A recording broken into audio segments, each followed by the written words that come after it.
Well, here is the rear vertical pot piston modified. So it's subtle, but now it's I think it's as far as I'm going to go.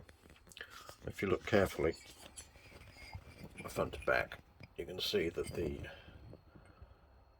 left hand side of the piston up the top on near the flat crown is wider than on the right, so I've removed a fair bit of material from the right. You'll see how much closer the central exhaust valve pocket is closer to the left hand side, and so there's been quite a bit of material moved there and then smoothed out, and then I've given the pistons not what I'd call a polish, but I basically finished them with a Scotch pad rotary wheel. You'll see that line is still there. I'd have to go quite a way. I'd have to remove quite a bit of material to remove that line, and it's basically where his tool is caught when he's been turning it. I would say he's just gone a little bit too much, and then try to rectify it. The other piston doesn't have that mark on it, so that's fine, but I've removed as much as I really want to without taking the compression ratio even lower, of course, because the more material removed from the piston, the lower the compression ratio will get. So that's probably done. So it's all been sanded, all the sharp edges taken off, just because any sharp edges can pick up heat, and that can cause detonation, basically, pre-ignition.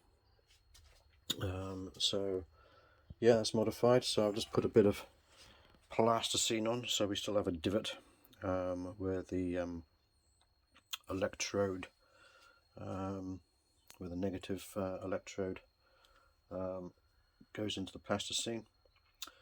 And if you look at the spark plug head, that plug's probably in about the worst position it could end up when it's done up. Obviously, if the electrode was up over to the inside, well, it's miles away from the piston, but that's probably about the worst position that you can end up in. But of course you can't control the position that the spark plug ends up in. You just thread it in and it ends up where it ends up. So it isn't touching the piston. I think it's probably about a half mil clearance, something like that. So that's probably okay. But what I might also look at is see if I can get hold of some surface discharge plugs for this, which would make it a lot safer. Less reliable, but a lot safer.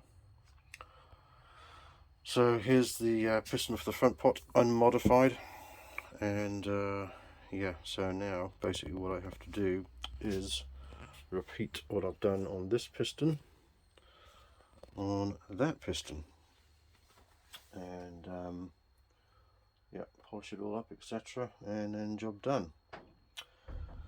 Once I'm happy with the pistons, I can sling them back in the engine without rings, and then we can start up the valve timing process, which is quite involved on these. You've got to do a cylinder at a time,